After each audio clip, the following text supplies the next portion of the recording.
Well, my name's Elena Shear, and I'm the founder of Together Digital, and I'm one of the many founders because when we founded it in 2016, so many other women here in Columbus, Ohio, which was our first city, joined as founding members. And without them, we wouldn't be here. Without all of you who are here today, we wouldn't be here.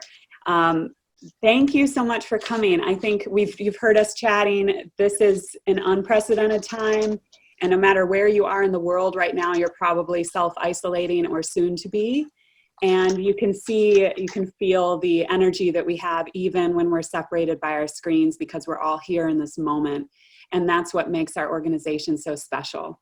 And I wanted to tell you and take a few minutes to share our mission with you and why I founded the organization and why then thousands of you lifted each other up to keep it here today. The thing is that we've always needed each other as women. We always have. And we need each other now more than ever with everything that we're about to face with the coronavirus. And if you need something, our mission is very simple. Ask. Ask for whatever it is that you need and find the courage to ask. As women, we find it's harder to ask for help when we are at our most vulnerable.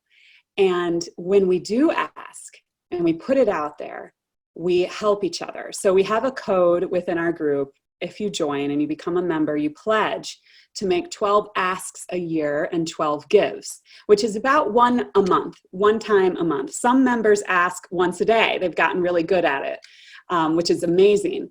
But holding yourselves and each other accountable to making that ask once a month. And it can be anything from, how do I apply for this job? Do you know anybody at this company? Can you set me up and help me get that interview? Can you look at my resume? Or right now, how do I manage my kids at home and my husband's not pulling his weight? Maybe that's an issue that you're facing. Whatever it is, it runs the gamut.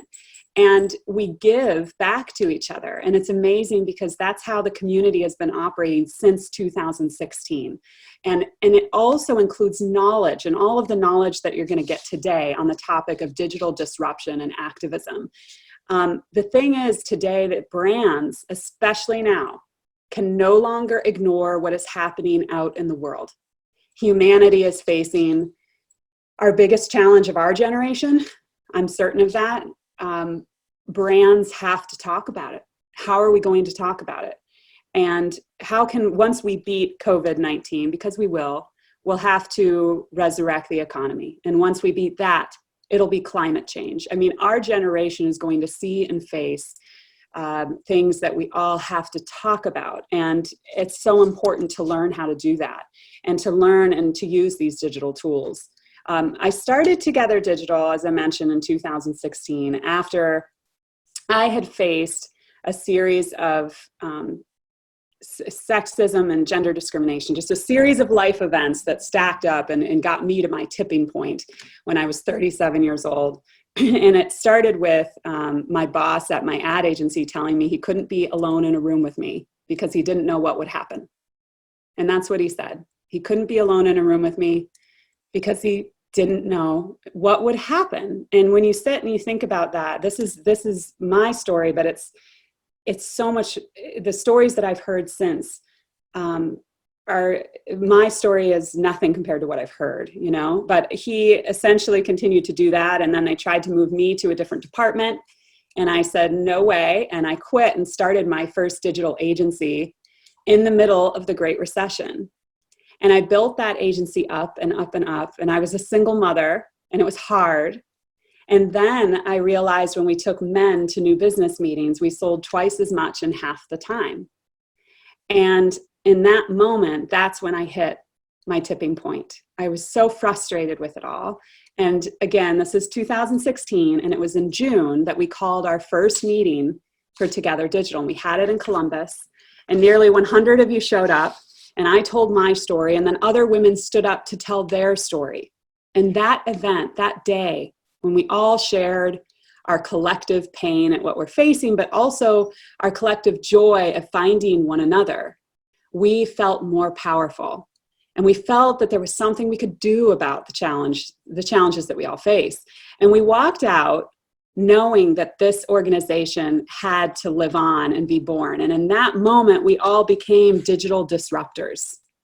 Another word I like to use is professional activism. You know, when we hear the word activist, you think of actually out on the streets protesting, which is certainly a very effective form of activism, but there's also professional activism. How do we toe the line within corporate and professional environments? How do we create change within our own corporate structures? And that's what we're so good at, and that's what this organization has mastered. From day one of building Together Digital, we've used digital as a tool to grow to the point that we're at today. And digital is our generation's super weapon. It's so powerful. And of all of the women that have come before us, I believe, it's my belief that of all of the generations of women and men and our allies, we are the most powerful, historically speaking, because we, each and every one of you at this summit today, all of the skills that you bring to the table can be used for the greater good. All of those skills. And it's not just something that we should do. I do believe it's our obligation, especially in this moment, to stand up, and whether it's within your job, your day job, and you can help bring stories to life for brands, or connect the brand to your community. It's also personally, we can make a big difference ourselves after hours with the knowledge that we have in digital. So I'm so glad that you're all here. I'm so happy to see you, and I can't wait to see what you learned today from one another and these amazing speakers that we have. And we were all supposed to be at South by Southwest in Austin, and that's the caliber of speakers you're going to be hearing from today on this panel. And I want you all to, if you take away one thing, take away all of that knowledge, but also please remember to ask when you need help. It's okay to ask, and we will be there for one another. And you hear when you join, or if you're already a member, you'll see stories of success from our members, of the knowledge that they've learned, how they've applied it and grown their careers, all the way from raises. The highest raise and promotion we have on record now is $100,000, by the way. It's pretty incredible. Yes. And then all kinds of new job opportunities and knowledge shared and hugs and love. So I'm just so happy to see you all here. It's been so much fun getting dressed this morning. I think we should do it every day. And I'll hand it back to you, Amy. Great. Awesome. Thank you, Elena. Agree so much with every sentiment you just shared. We are in such an interesting time right now. And it's been, amazing these last few weeks to see just how our members have really come together to support one another to get through this. So, but first and foremost, I need to thank our sponsor, Integer, who has been supporting us through all of these twists and turns of the last few weeks, and just really being a great partner with us as we're trying to figure out how to even be more digital than we've ever been before. And so just so you know, we're not just a movement and an amazing group of women who are supporting other women. We're also a small business. So the support that comes from those sponsors, especially in times like these, are essential to us carrying on that mission that Elena laid out so beautifully. So thank you to Integer. Thanks for sticking with us through all of this. The next thing I'm going to ask is, we're going to talk a little about members and membership, because Elena kind of was laying out things about who we are and what we do. So we're kind of curious as to those of you out there that are listening and that are members. You'll see a poll show up, and you can you let us know whether you are a member or not a member, if you're interested in being a member. Because we're going to go through some quick details before we jump into our actual speakers. So these are some of our key member benefits. These are maybe the more intangible, but there's so many intangible, life-changing, career-changing benefits that really come from, as Elena mentioned, the stories that these women share, the way that they open themselves up to being vulnerable and asking for what they need. One place where that ask and that give mentality plays out every day, regardless of the situation, is through Slack. So we have an amazing online community of over 1,500 women that are engaging daily in asks and gives, but there's also custom channels for specific industry topics. There's also more like personal development type of things to talk about. There's the mom channel, there's the non-mom channel. Right now we have remote working channel that's very, very active, where we have a lot of women who have a lot of experience working from home and a lot of women who have never done it before. And they're really doing a phenomenal job of sharing their tools, tips, and resources.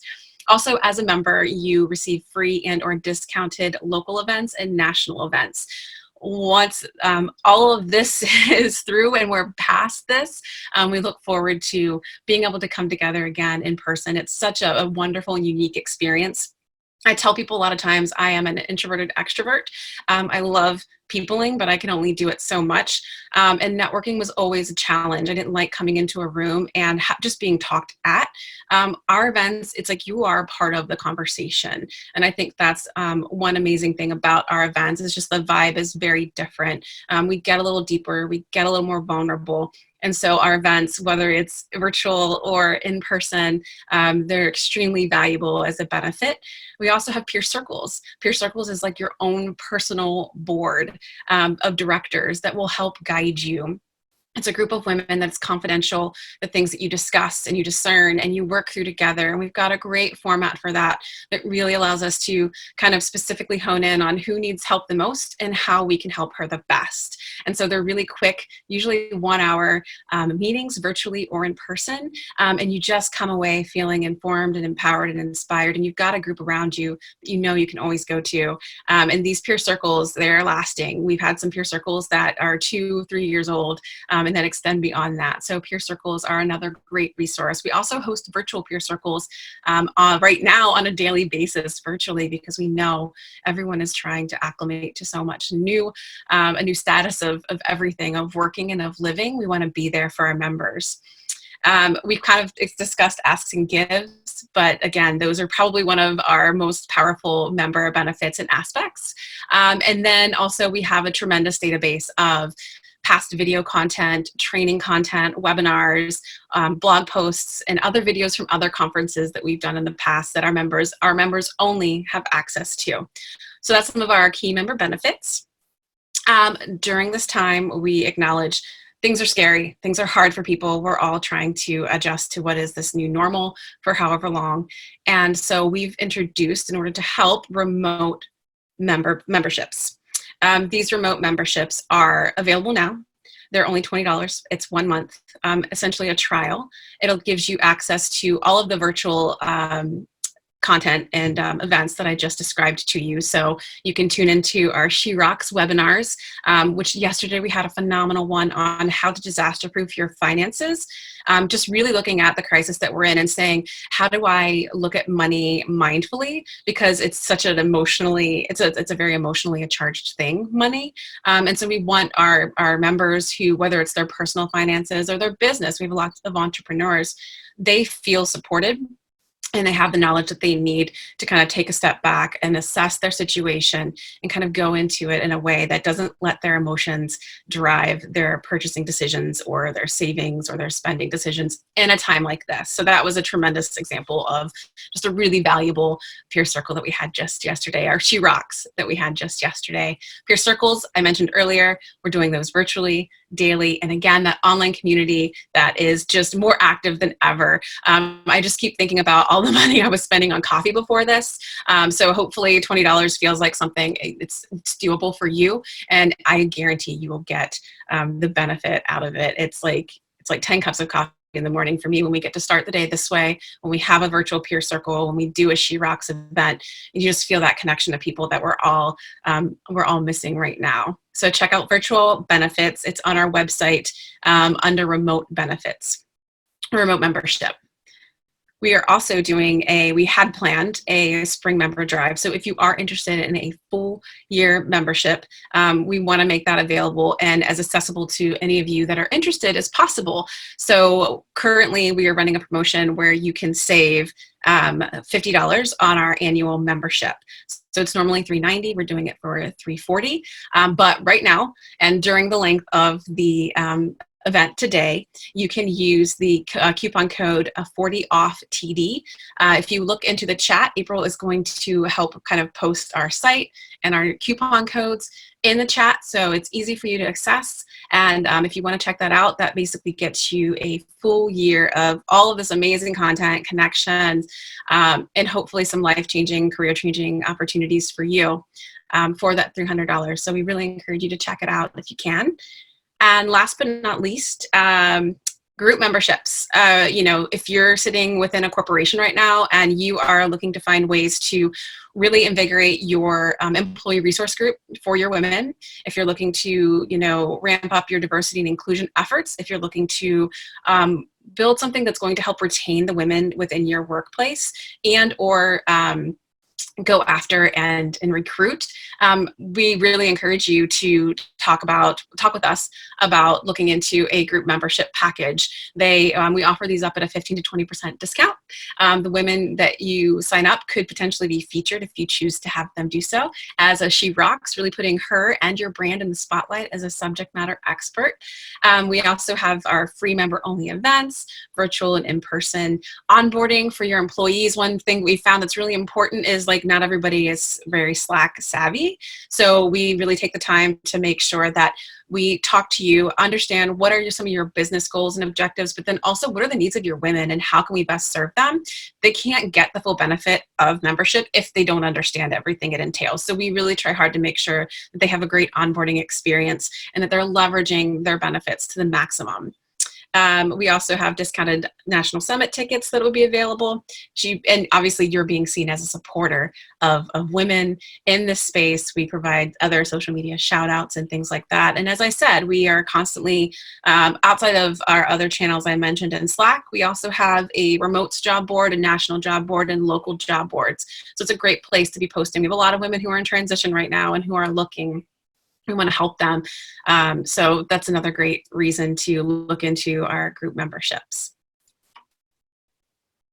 Okay, we're getting super close now. So before we enter our featured speaker, I just want to give you a few notes to familiarize you all with the virtual experience. I recommend you wear headphones. We tried to do our best to make sure that everybody, is kind of set up for the best audio scenario, but as everybody is working from home, that's not always guaranteed. So I recommend headphones. As an attendee, you're not going to be seen or heard, but after every presentation, we're going to open it up for Q&A. So you can add your questions into the Q&A. If you look at the very bottom towards the center, there's a little Q folder there. Just click that and add your questions. We will get to those at the end. If you raise your hand, it can't be or won't be acknowledged because we aren't going to be sharing audio or video from any of our participants. So please add your questions anytime into the Q&A. Also, as you're looking at those Q&As, if you see a question that you agree and say, hey, I agree with that question, I want to hear that asked, upvote it. That's going to help us prioritize and make sure that we're asking the most prevalent questions. And then other than that, I think that's it. Thank you to April, our behind the scenes producer and director of operations, for just helping get all of the technical things figured out for this and going through all of the test runs and whatnot. To our speakers and panelists, you all have been amazing. I'm so excited for you guys to hear from them. So let's get started. Our first is Nandini Jami. Nandini Jami is a brand safety leader and one of Business Insider's 23 industry leaders fixing digital and advertising, and a Digiday change maker. The campaign that she worked on, Sleeping Giants, won Gold Cannes Lions and a Webby Award in 2019. She now advises and works on a range of issues from brand safety and advertising to corporate accountability in the era of consumer activism. What she's doing is amazing. I can't wait for you guys to hear from her. Thank you so much for that introduction, Amy. So back in 2016, I was head of growth for a small startup, and my boss at the time gave me a really small ad budget. It seemed like a whole lot of money to me. It was about $3,000. And she said, why don't you go play with Google Ads and see what we can come up with? And I remember being like really kind of excited and a little bit obsessive about it, because I was really excited to see my ads appearing on news sites that I read. So I was like, oh, is my ad going to appear on Slate.com or the New York Times? So I remember being, I remember going into the back end to see exactly where my ads were appearing. And I remember seeing like a list of domains that I had never heard of, certainly not anything that I recognized. So that was an experience that, that stayed with me. It was one that I took with me, or I called upon a couple months later when I went on a website called Breitbart.com for the first time in November 2016. So Breitbart.com is a propaganda outlet, for those of you who aren't familiar. It's a propaganda outlet with ties to white nationalists, white supremacists, and extremists in this country. And I was expecting to see headlines like this when I went on the site. You know, they had largely, these were headlines that were designed to help Trump win the elections. And yeah, what I didn't expect to see were ads from some of the top brands in the world appearing on this website. So immediately I recalled my experience at my job and I was like, wow, I think these guys just don't know where their ads are appearing. And that was, of course, due to programmatic advertising, of course. You know, when we turn on our ads could appear anywhere on the internet. So I ended up finding a partner in this who had found or had seen the same exact issue. And together we started to tweet at these companies to let them know that they were appearing on these websites. So, we would just take a screenshot of an ad, let the company know, and give them a chance to respond. And what was really surprising was that these companies did respond like very quickly, saying, thank you for the heads up, we'll be sure to blacklist this site, and they would go ahead and do it. And the interesting thing was that the whole thing was taking place above the board. So, people could see what was happening. They could see these little exchanges taking place, and they wanted to help. So people asked us if they could help, and we said, yeah, anyone can do this. So we threw up a set of instructions. We told them, just do what we're doing, take these screenshots, put them online, be polite, and just tag us in it so we can keep track of the progress. And to be honest, we expected this to be like a 2-week project. We bring some attention to this problem and, someone's going to come in and solve it. That's not what happened. What happened instead is that we grew into this massive campaign in this community. We gained, as of today, we have over 300,000 followers across Twitter and Facebook. And together we have had over 30 ad networks drop Breitbart. We've had over 4,200 advertisers confirm with us that they have blacklisted Breitbart. And we recently found out that that we did most of the damage within the first 3 months of our campaign. So 90% of Breitbart's ad revenue was gone within the first 3 months. So it was a stunning sort of win at a time when we felt pretty helpless. And the interesting thing about this was we did all of this anonymously. We were sort of this mysterious group, and people wanted to know who we were, and some people thought we were tech executives. That is not the case. It turns out that it's just a couple copywriters who saw something wrong with the world. And we were anonymous until July 2018, when my partner was doxxed. And we decided to come out to the public. And we did so in a pretty cool way. We got this New York Times profile out of it. And that, for me, that moment really represented a shift for me personally and professionally.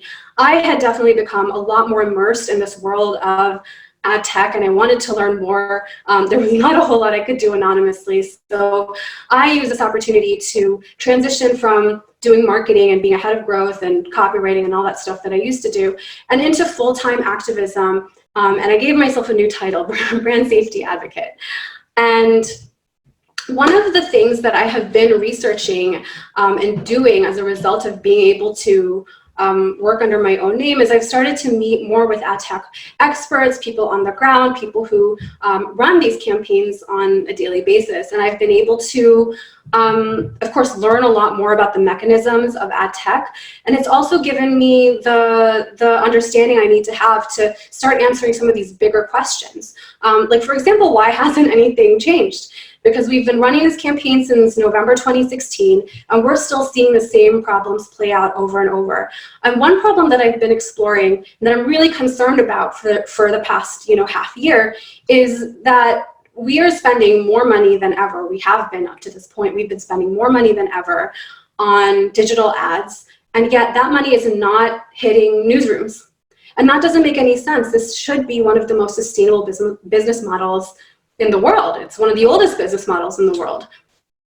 So that's not happening. But at the same time, a lot of ad-funded fake news and hate sites are rising. And they're making a lot more money than newsrooms are. So that was something that I've been exploring on my own. It's been a bit of a niche topic. But in the past couple weeks, I think that this issue has really accelerated. When I say that news is going extinct, I'm not exaggerating. So just this past week, it became really clear that all the issues that we've been researching in ad tech and activism are becoming huge problems overnight. So this was an article that the Wall Street Journal put out this past week. People are consuming news in record numbers. We're looking for reliable sources of information. We're trying to sift between those real news sources and dealing with disinformation, trying to figure out what we can trust and what we can't. And at the same time, newsrooms are producing that content. They're producing a lot of content around coronavirus, but at the same time they're struggling, which doesn't make any sense, because if you have more traffic, you should be making more money. Isn't that how that's supposed to work? But what my research tells me is that we marketers are actually at the center of this crisis, because the money is there, the money is definitely there, but those billions and billions of dollars that we collectively hold are not making it to the places that they should be going to. So that's kind of what I want to be talking to you about today. I think it's really important for us as marketers to understand what is happening behind the scenes in our advertising, in the media supply chain, so we understand what happens when our money leaves our wallets and ends up somewhere else on the internet.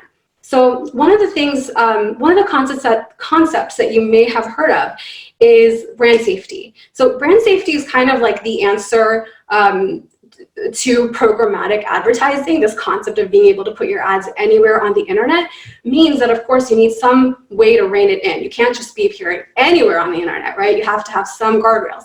So that's what the concept of brand safety represents. This is designed to help you keep your brand out of trouble. That's also how it's been sold. But in my experience and in my research, I have been seeing this basically go wrong in a big way. In reality, I have not seen a whole lot of human oversight in these decisions. I'm seeing almost no content moderation when websites and publishers are accepted into ad exchanges, ones that eventually your ad may appear on. And ad tech companies, for the most part, are watching their own bottom line. They're not really watching out for your brand, because that doesn't really matter to them, especially if you're not checking your ads, which is what's happening. So today I want to introduce you to a concept called keyword blacklist. I think this concept is really central to understanding brand safety, and I think it's a really good introduction to brand safety in general. So what is a keyword blacklist? In my definition, a keyword blacklist is basically an Excel file and some 1950s technology tacked together with some duct tape. And I am not trying to be mean, like that's actually what it really is. What I've learned in my research is that for a lot of these companies, they look at the URL only when they make these blacklist decisions. So, or they decide whether a website is brand safe or not. And that means if you're a bad guy, you can start up a website and say, you know, we're thegoodguys.com/we're super good. And you can put all the bad content you want on the site, and brand safety technology is not going to find it. So obviously there's a lot of ways to bypass these blacklists. The other thing is that these keyword blacklists, which again, these things exist because brands don't want to appear on negative content. So they tell their agency or a vendor or whatever, we don't want to appear on, you know, a school shooting article or a plane crash, or we don't want our brand anywhere next to the word blood. And they do that, but then they never update that list. So years after Parkland, you're not going to appear on anything related to Parkland, even if it's not a negative article. Or even if it's, you know, the word blood. Blood can have obviously gory connotations, but it can also be used to talk about a medical invention or something. It can be you could be talking about vaccines, who knows? So it is a problematic technology. So the way, again, that keyword blacklists are sold is that they will keep your brand away from objectionable content. But in reality, on the ground, what's happening is that you are keeping your ads off of high engagement content where people are, you know, actually reading and engaged, and funneling your ads towards low quality and unsafe environments. And I want to show you what the consequences of a keyword blacklist really is. You are looking at a chart for a top advertiser. It's an advertiser we've all heard of. And this is how many times their ads were blocked from appearing on news publications. As you can see, USA Today had nearly 50%, or this brand had their ads blocked from USA Today at a nearly 50% rate. So that's all money that's just being blocked. USA Today is not making money off of those articles. It's just money that never makes its way towards them. So, and you can see the spike here because everyone's writing about coronavirus, but for all of those articles, brands have set up these keyword blacklists, and the money is just not going there, ending up there. So that's really the scale of what we're looking at. But let's also talk about what this means for your brand. Because if you have words like lesbian on your keyword blacklist, that means that when, you know, well, I think the reason that they put lesbian on the keyword blacklist is because they thought the only time that anyone would ever use that word is for porn or something. But of course, there's a lot of other reasons to talk about lesbians. So if, for example, you know, you wanted to advertise on, you know, Ellen Page coming out, your ads would not, by default, will not appear on there. For example, the word racism, that's something that a lot of brands have also blacklisted. So that means if Jamila Jamil talks about racism and she talks about a lot of engaging topics, your brand is not going to end up there. If you talk about, this one really hurts, the Duke and Duchess of Sussex, you will not, your brand's not going to appear on there if you have the word sex blacklisted, because that's how that technology works. It has the characters SEX. So this is a really big deal. That means your brand is not showing up on some of the most talked about stories in society. So at the same time, what does it mean if your ads are being funneled towards a low quality or unsafe environments? I want to show you a couple of examples of this too, because I collect them. This is what I do. So here is Rothy's. Rothy's is the shoe company, the sustainable shoe company. You can stick them in the washer and dryer and reuse your shoes, right? It's a really great concept. Here they are advertising on RT.com, Russia Today, a Kremlin, the Kremlin-backed propaganda outlet. They interfered in our elections in 2016. They're doing it again, and Rothy's is sponsoring it. Of course, they don't know about it, so I'm sure, I hope they're taking care of it. There's also this other sort of small clothing boutique called aday.com. They're also sustainable, a great brand. They take a lot of care. They've taken a lot of care to build their brand. And here they are appearing on thewesternjournal.com, also a disinformation website. There's other examples you should be thinking about. You know, the Gateway Pundit, it's kind of like Breitbart. It's almost exactly like Breitbart. In fact, they put out a lot of disinformation as well, and they frequently attack public figures as well. So here's a hit piece on Shannon Watts. Shannon Watts is the founder of Moms Demand Action. So she's a gun control, or she works on gun control issues. So this was clearly a hit piece on her, and it's being sponsored by software companies. Then let's take a look at this last example. It's actually a French content farm. So this website, if you go visit it, is not designed for human eyes. It's designed for bot and fake traffic. And I saw, when I went on this website, ModCloth advertising on it. Now, I checked, ModCloth doesn't have shipping to France, so it makes absolutely no sense for them to be on a French language website. And I think they should check up on these ads, because these impressions loaded about every, I would say 5 to 8 seconds. So they paid for a lot of impressions on this website. So that's what I mean when I say bottom of the barrel. But this issue is also personal for me, and I'll tell you why. So one of the other things that I do in my spare time is I deplatform Nazis and white nationalists. And so I have a lot of people who don't like me, and one of them is a website called One Angry Gamer, which wrote a hit piece on me. And of course, I found it because Google Alerts. I got Google Alerts on my name. But anyway, I went to this website and I could barely load it. Like, it was full of advertising, ads popping up. So I made a list of all the ad exchanges and companies that are working with them. And I actually contacted a whole bunch of them and asked them about it. And I wanted to hold them accountable, because what this means is that these companies are all making money off of my harassment. They're making, that this is a profitable business for them, and they should be answering for that. It's also an issue for companies who, of course, have no idea that their ads ended up on here. So this is also not a great way to run your business, not good for your customers. But this isn't just about me, and it's not about you. It's about the fact that last year, $3.4 billion were blocked from news and media globally as a result of keyword blacklisting and over-blocking content.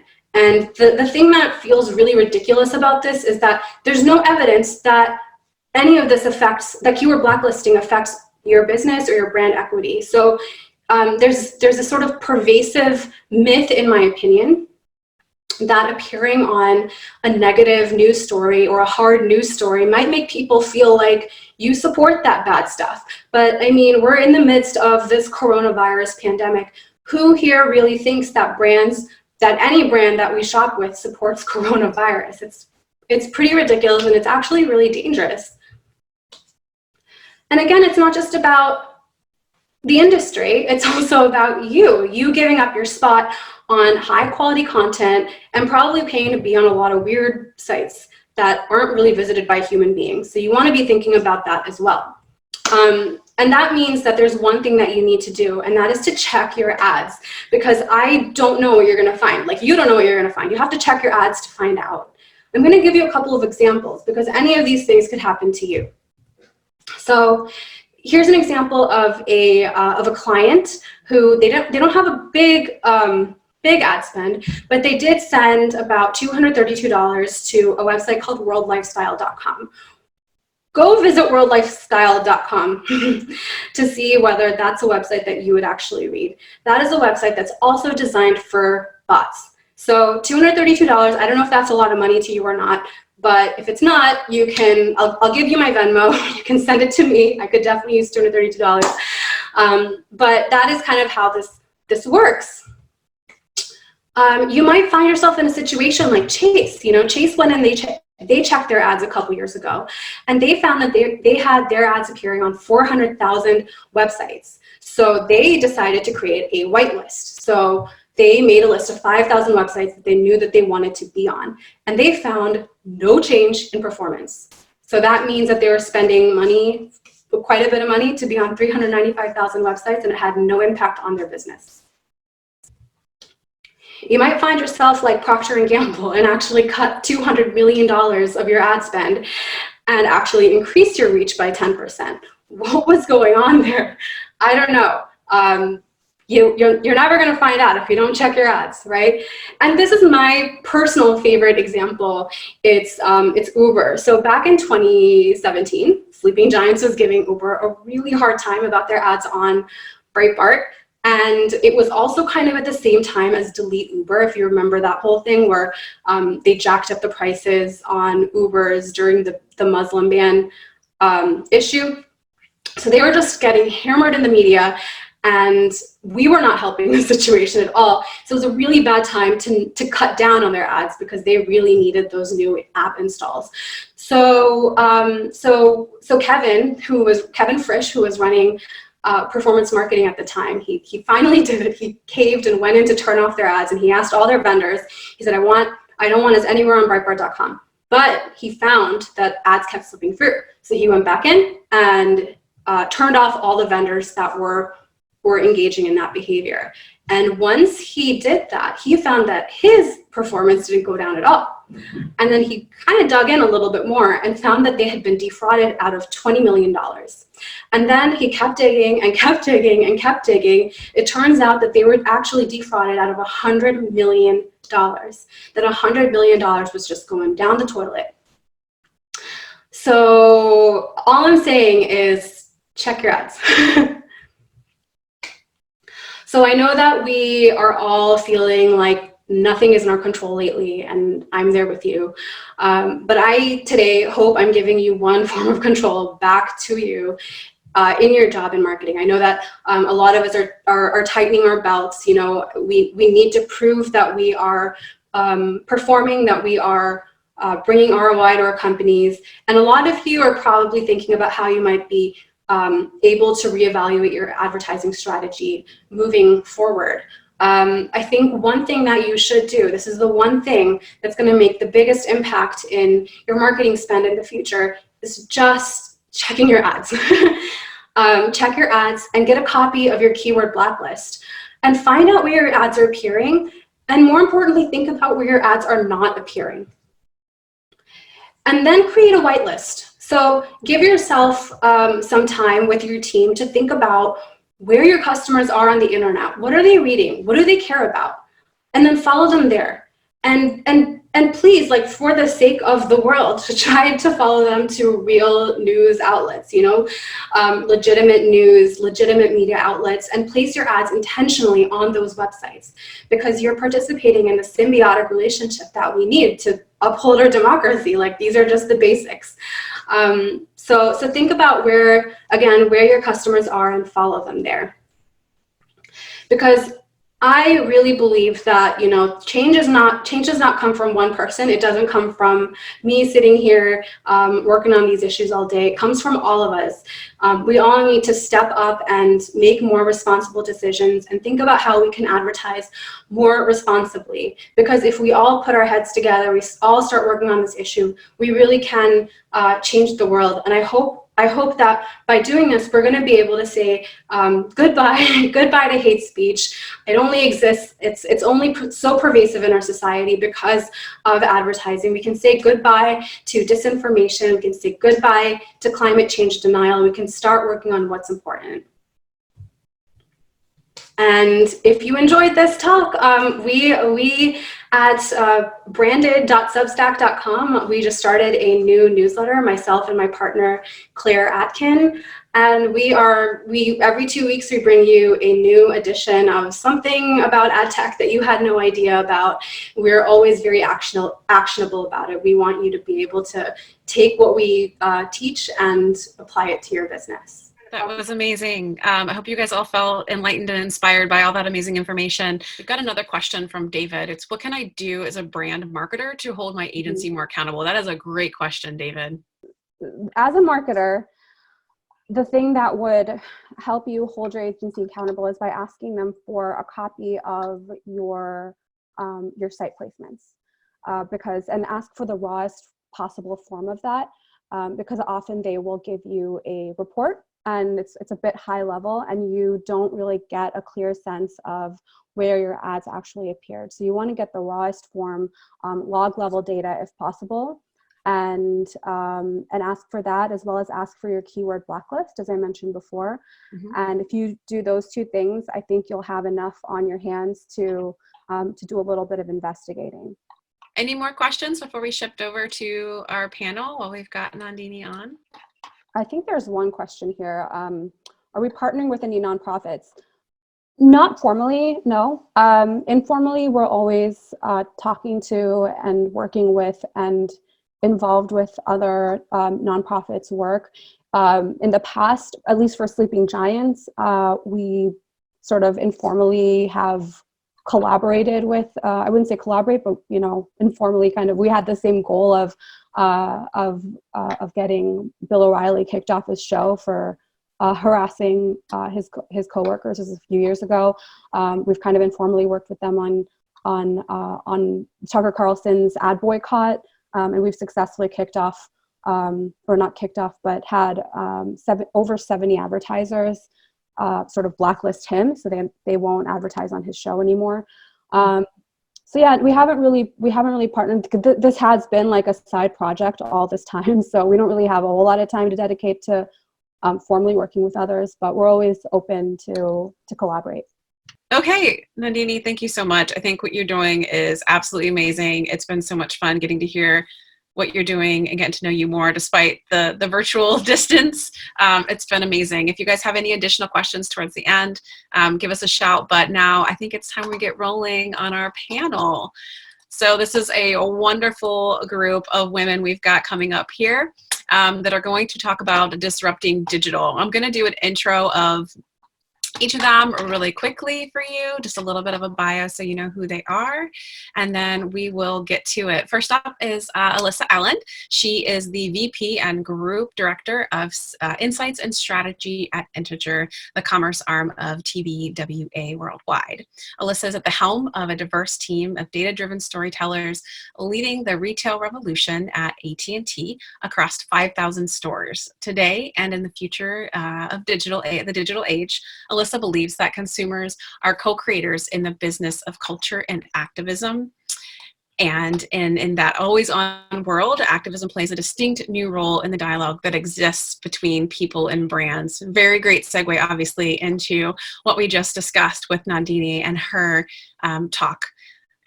Next up, we have Song Maglada, and she has spent more than 15 years working with leading tech companies in Silicon Valley and New York. Today, she is an award-winning global marketer responsible for the revenue and growth marketing at GumGum. They are a Santa Monica-based AI and digital marketing company doing some very cool things that we'll be excited to share and show with you all here shortly. And we'll have another fun poll just to make it a little interactive for you all to engage with and really see what is being created by humans and what is being created by AI.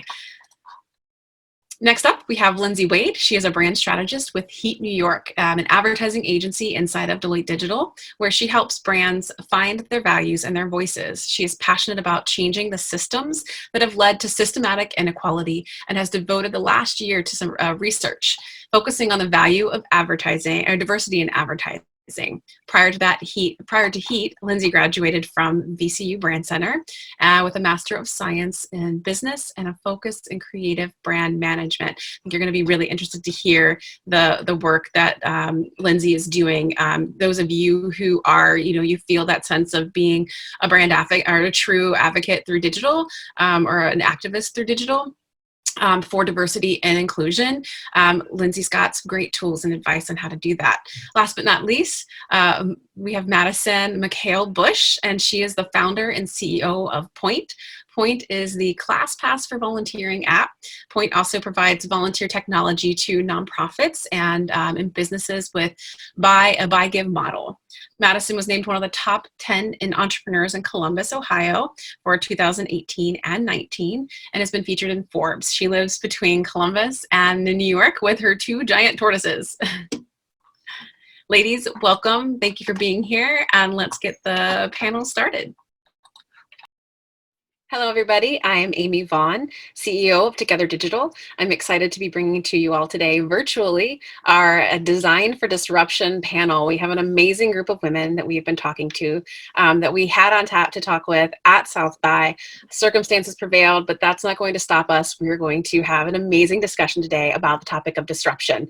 And it's certainly taken on a whole new meaning since we brainstormed this panel a ways back. It seems like our lives have been disrupted, and digital is definitely helping many of our businesses like Together Digital carry on.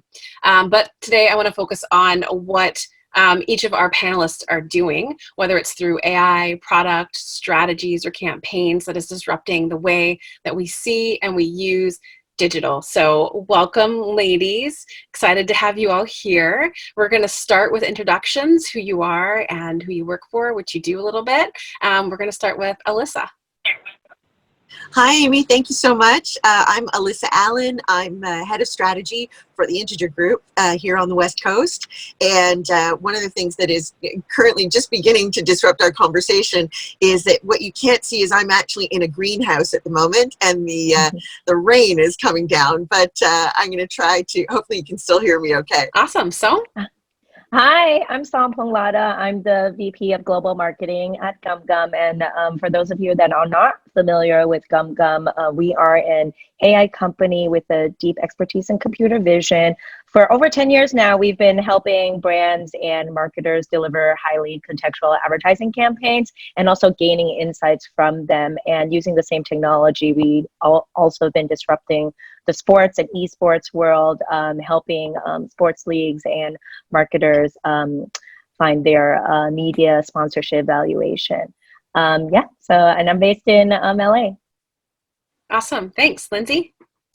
Hey there, I'm Lindsay Wade. I am a brand strategist at Heat New York, which is the full service advertising agency inside of Deloitte. And like I mentioned, I'm a brand strategist, so I work a bit on helping brands figure out their identity, helping them build campaigns, and most recently, I've been focused on doing some research on the value of diversity in advertising, which is what I'll talk a little bit about today. Awesome. And last but not least, Madison. Hi, I'm Madison McHale-Bush, and I'm the founder and CEO of Point. Point's an app that's like class tasks for volunteering, which has made it really easy for people to do more good from an app. And on the back-end side, Point's more than just an app. We identified that 85% of all local nonprofits are led by women. So what we're trying to do is bring better technology tools to women who lead local communities, like a Salesforce meets Eventbrite. That's amazing. Again, thank you all so much for being here. Excited to dive into these questions. Once we're through the questions, we will have things opened up so that each of you can ask your questions as well. But our first question is, I would consider digital disruption or activism anything that changes, that challenges or changes the status quo. Within your respective fields, how have you each done that? So, Amy, I think for me, what's been extraordinary is to have been part of just the overall evolution of digital towards being something that was really considered to be almost an afterthought. Is this going to work? To it being such an integral part of our daily lives, and really with digital being part of what really empowers us as people. So I think that that's been really, really an important element of my work and something I'm really proud of. What we're seeing increasingly, you know, I always like to say the world is kind of divided into two different camps. There's Newtonian thinking, which is very linear and everything tends to be organized in that way. But with digital, what we're really seeing is a lean more towards an Einsteinian thinking, where everything is taking place at the same time. And what you can really do is choose your own adventure inside of that. That's a really interesting way to think about it. Sam, what do you have to say? Well, I guess as a marketer, right, I feel like it's in our nature to be a step ahead when it comes to marketing trends, and not to mention how long I've been, practicing marketing, but it was definitely before digital. So being able to see how all of that evolved and just broadening my skill sets throughout the years has also been very interesting, and also matching the climate that we're in, and just being able to bring the creative ideas plus technology, and also know that what it's like to be a marketer, you know, before technology, where we had to do things very differently, right, on print and such. But really just thinking outside the box here, where you can switch between online and offline. And I feel like I've been geared up to be able to do that. And especially during these times, being able to do that overnight, like, as you know, what has happened with South by Southwest, and, you know, how everything's being affected. I had to put on that hat where, how do we go all digital? Because like my marketing strategy alone depends 70 to 80% on in-person, because we're relationship-based marketing. So how do we move that? And being able to be fearless and do that overnight was the challenge that all of us marketers really had to evolve and really step up. And that's kind of how my perspective is on this, and how we can change the status quo. That's great. Yeah, I quite agree. Lindsay, how about you? Yeah, I think from a very specific perspective on diversity, which is what I've been focused on in the past 2 years, we've seen, you know, an overall shift towards an expectation of people for both immediacy and authenticity from brands. And, you know, we've seen a lot of major cultural shifts surrounding diversity and inclusion in the past couple years. So people are expecting brands to react quickly online, to take a stand. And what we've been trying to do with our research is to give brands a way to do that in a very sincere fashion, because, you know, as people are expecting these brands to take a stand, they want to know that these brands really believe in what they're saying, and that they're not just, you know, jumping on the bandwagon to make it seem like they're part of some greater cause. So, you know, with this research, it was a lot about breaking down not just the quantity of diversity in advertising, in digital communications, as we're exploring further, but also about the quality of it, and making sure that quality is really up to par, and making people feel like it's sincere. That makes a lot of sense. It's definitely a valuable asset and tool. Excited to hear more about that. We're going to let each of our panelists kind of talk more in depth about what she might be specifically working on. Some of them are kind of ongoing efforts, and some of them are specific, highly specific projects. But yeah, so Madison, tell us a little bit about what you're working on.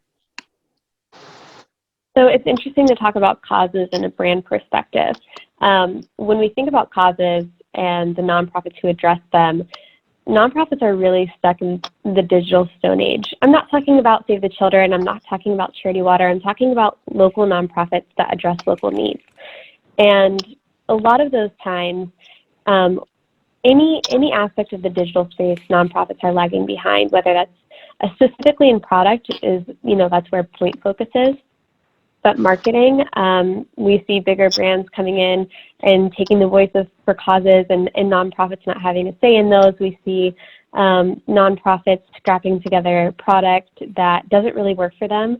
In our case, you know, nonprofits are pushing together Excel sheets and pen and paper to do something that a system should do, or they're paying, you know, $10,000 a year for a really expensive traditional system. So when it comes to digital disruption, really anything in the nonprofit space feels like disruption. And at Point, we like to tell ourselves and anyone who works with us that we're not a disruptor, we're a partner. So we kind of solve that anxiety about moving into the digital age, and to get them on the new path of digital, which it doesn't feel new. It shouldn't feel new, but unfortunately, many times it is. It's totally understandable. Yeah. That kind of, it leads interestingly, because obviously like culture and society influences each of your respective positions differently, but within your focus, what ways do you see culture calling for digital to be more pervasive? So I think one of the things that's really essential to recognize right now, particularly as it relates to culture, digital, and activism, is that people are now more educated and more empowered than ever before. And they have the tools at their own disposition in order to be active themselves. So what are we seeing? We're really seeing the phenomenon where everyone is, in a way, a politician. We're all able to co-create and have an expectation of co-creating with brands at every interaction we have with them. We're all able to be politicians from the point of view that our opinions matter, as we've seen so recently with things like the Peloton commercial, you know, at Christmas, where our opinions and our voices are more immediate than ever before. And also, too, I'd say that we're in a situation where everyone's a fixer. So because of the ability and the access that we have to digital tools, because of platforms like YouTube, like Instagram, like Facebook Live, all of our stories, things like that, we have the ability to self-diagnose our own challenges. And I don't mean in a medical way, but everything from learning how to deliver a podcast to learning how to, you know, make a different kind of, a healthier kind of dinner, or learning how to fix a car, learning how to travel, to, you know, learning that those elements of connectivity. We're so much more digitally enabled than ever before. And that really powers our ability to, it powers our ability to be able to move the dialogue forward at a speed and a scale like never before. Yeah, it's really interesting. You make a really good point. And I like the analogy of, like, you know, the politician all of a sudden, but then I also feel like in the same turn, you're advocating for like collaborative activism, like looking at your audience, listening to your audience. They have all these digital channels in which they can share thoughts, views, opinions. Like, if you want to engage in that conversation, you can, but you really need to be cautious and careful about making sure that those opinions, you know, obviously reflect back on your brand. So that's interesting insight. I've never really thought about it like that. Yeah, absolutely. I mean, you know, like, we were all really familiar with the phenomenon of clicktivism, and clicktivism, it just really speaks to a fundamental human need to feel connected and to be part of something. But not every brand needs to propel a movement, and not every brand should be focused on empowering me, because I might have already figured out how to empower myself. Exactly. And it may be upon, it's part of that ongoing dialogue between people and brands to understand those cadences of disruption and to understand how those new relationships fueled by digital can create new dialogue. No, that's great. I love it.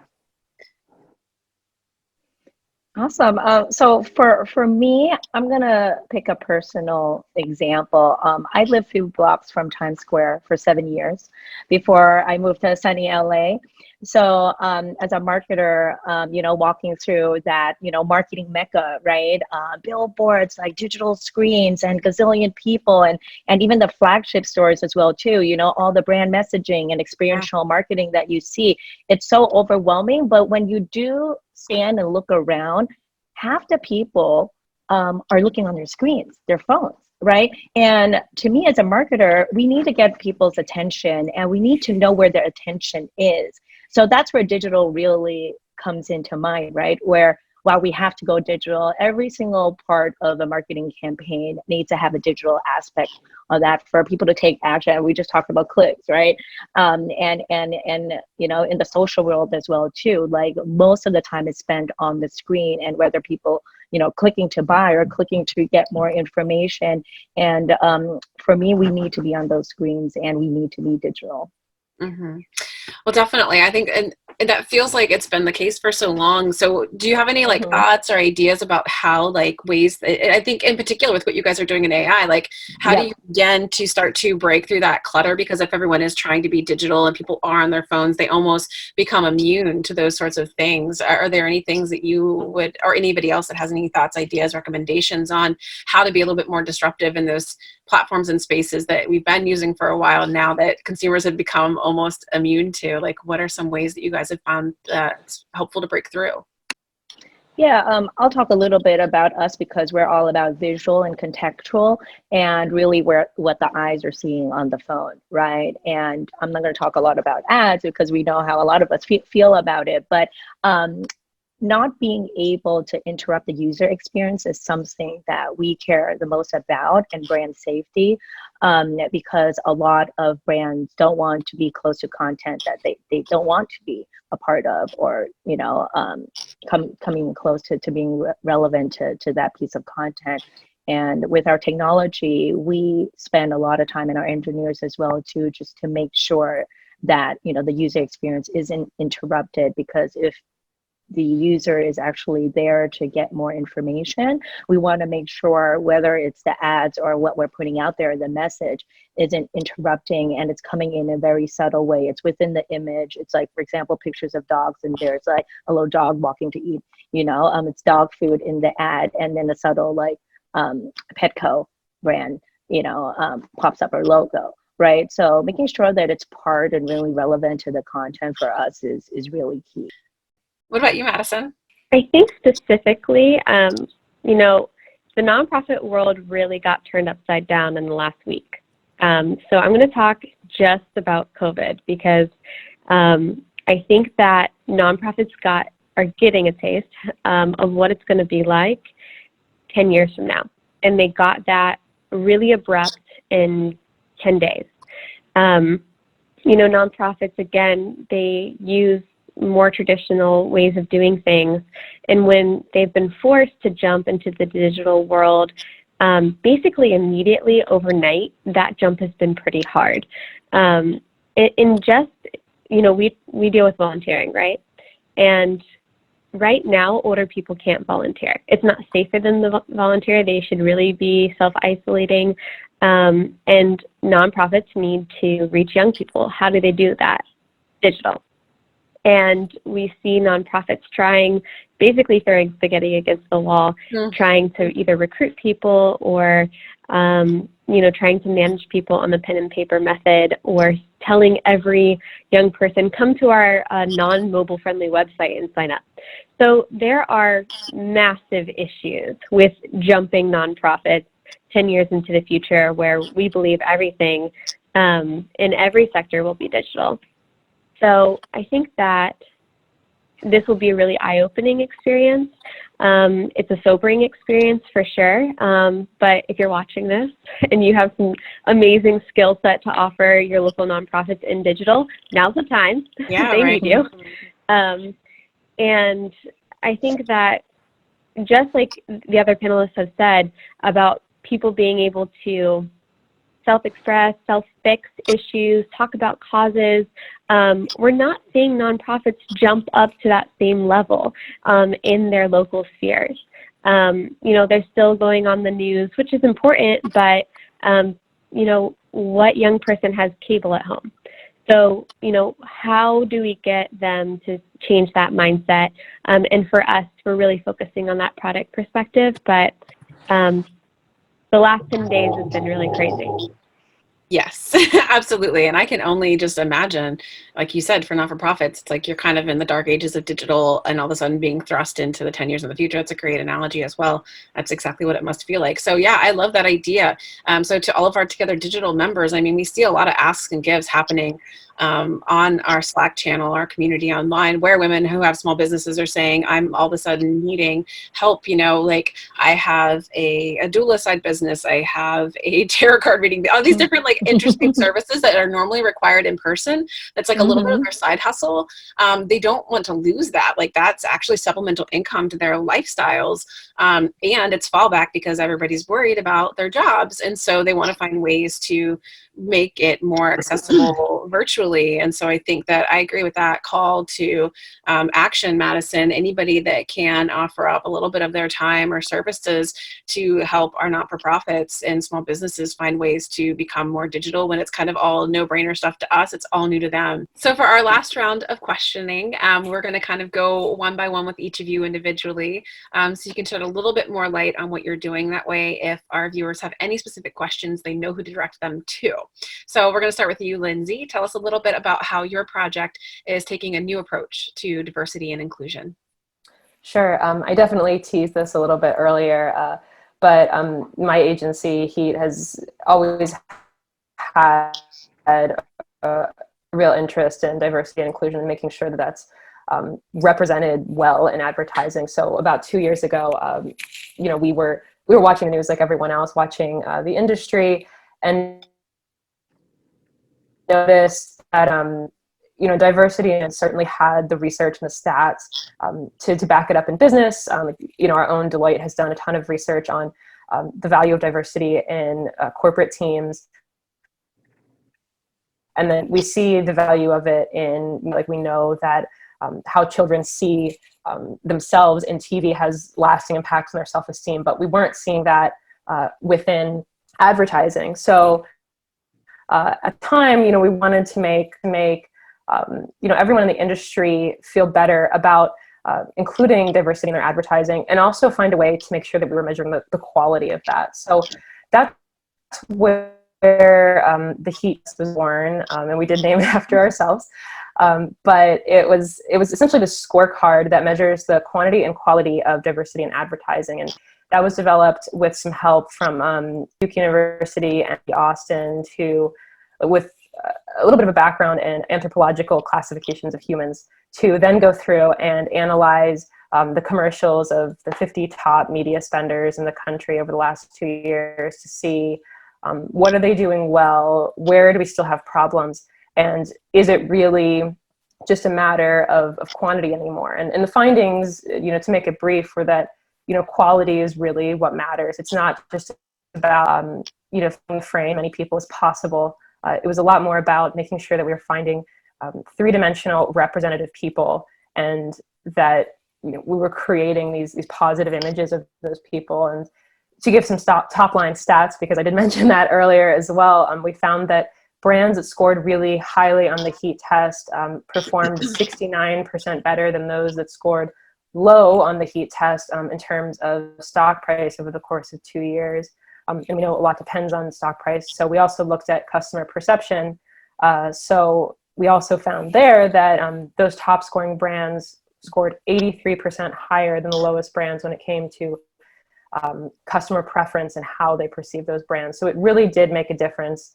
And based on that research, what we've started to do is think about how diversity and inclusion can be inherent to the creative process, which is something that I think a lot of us in the agency world are really, really curious about. Like, what are the steps that we need to take to make advertising just normal, or not, sorry, diversity in advertising really normal, high quality diversity. So it's been a lot of us as strategists taking on the role of really fighting for our customers, knowing who they are, changing up our creative briefs so that we're not just sharing percentages of people anymore, and we're really trying to represent them as whole humans, so that our creative teams can then represent them that way in the actual content. So yeah, it's been a really busy 2 years full of that research, but we hope to start measuring different mediums, including more digital as well in the future. Alyssa, tell us your thoughts on consumers influencing conversation around activism for brands. COVID notwithstanding, the one thing that's really true is that we're living increasingly in the age of anxiety. And anxiety is is prevalent for consumers in so many ways. And some of that even stems from the pervasiveness of digital tools. But what's beautiful in all of that, and what's really particularly relevant for activism, is that now people are also in a place where everyone is a media channel. Everyone actually has the ability to get their voice out there, and to select and distribute and create content about the things that matter to them. Every choice that we make, with every interaction with every brand all the time, is our way of being activists every day.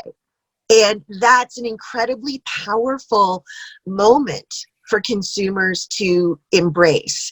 And I think we're seeing it right now with everything that's going on with the virus, and the number of people who are, for example, volunteering. They can't leave their house, but they'll volunteer to read stories on the internet.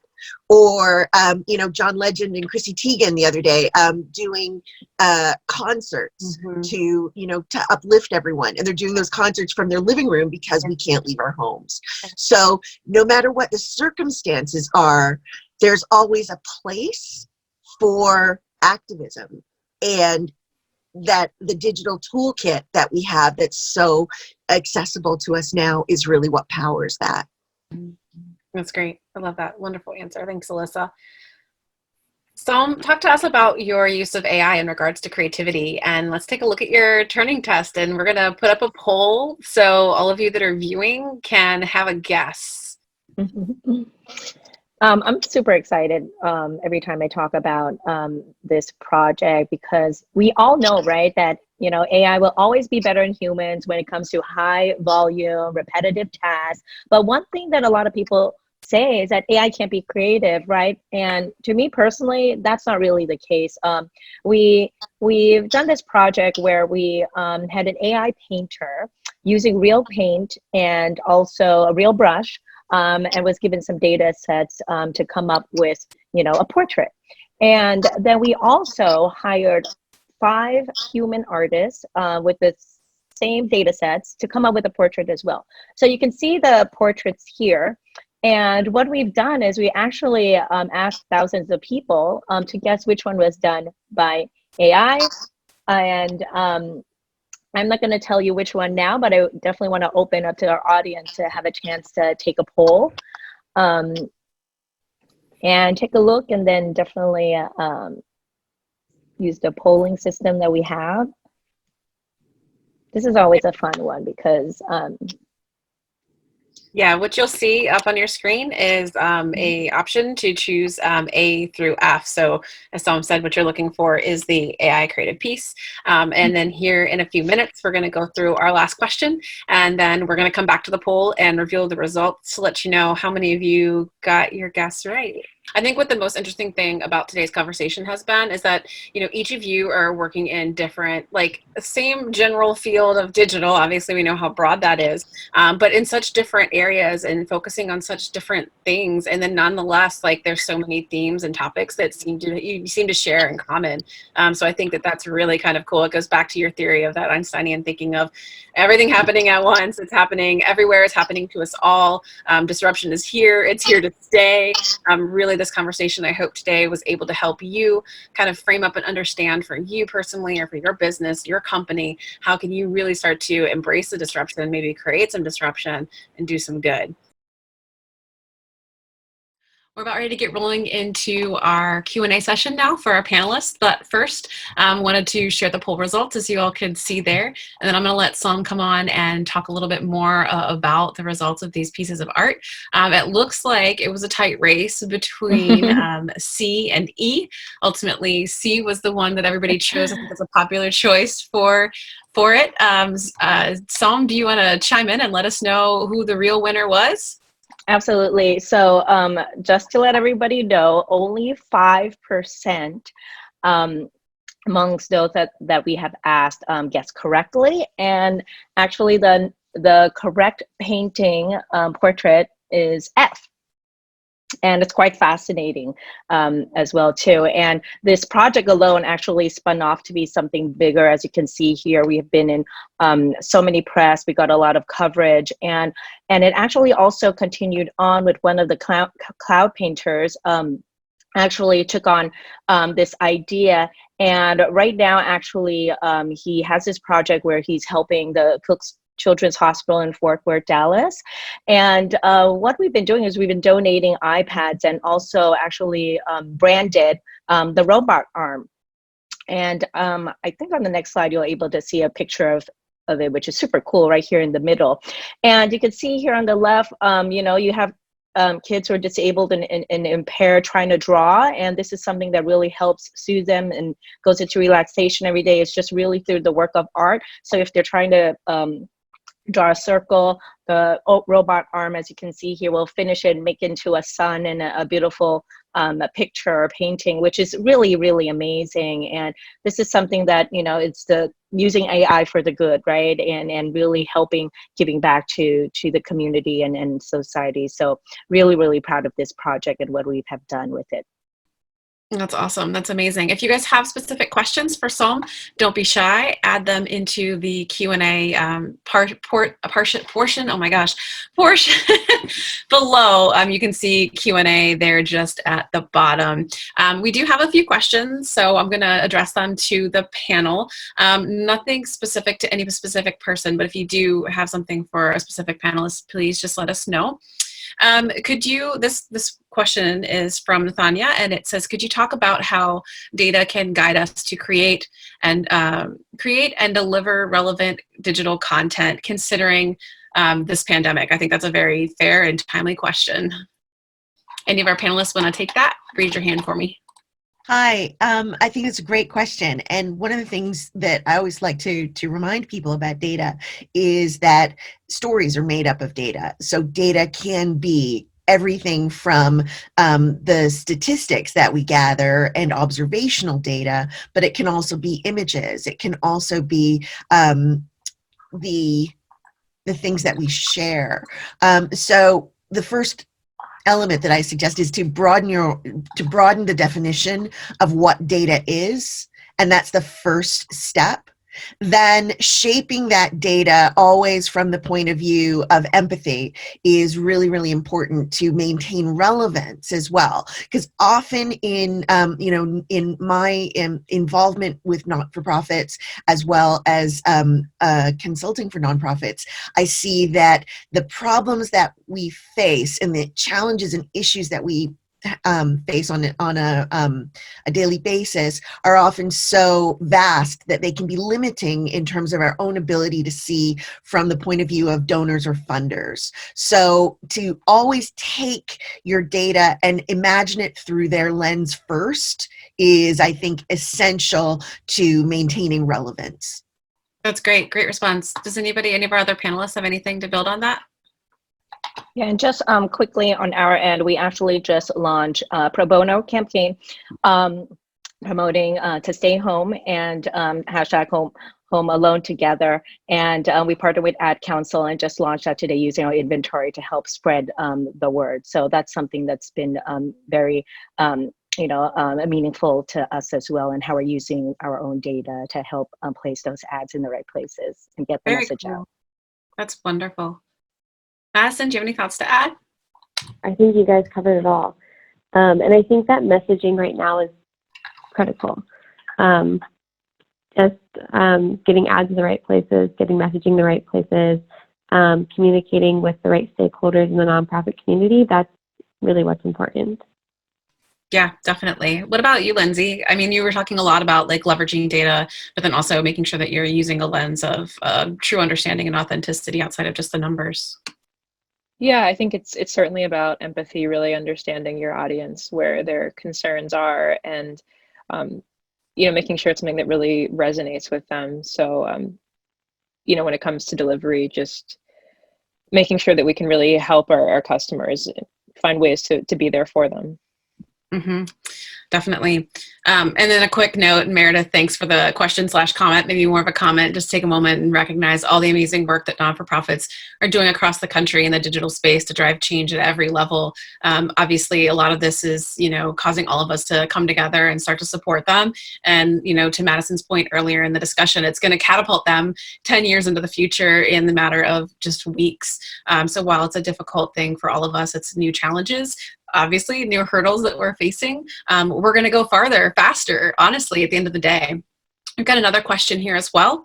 Each of you are, team leaders within your organization. Do you guys have any thoughts or advice on how to maintain the organizational culture and keep your team united while working from home? Hi, I'll jump in first with that. So one of the things that's amazing is that we're all empowered right now using platforms that allow us to share our faces. And at a time of social isolation, that human connection, particularly you know, when we think about the way that our brains are wired, seeing people's faces is incredibly calming. Now, there's another side of that too, though, which is that at times like this in crisis, there's some of us who are like incredibly busy because maybe our work involves first responders or people who are on the front lines of solving some of the problems that we're facing right now.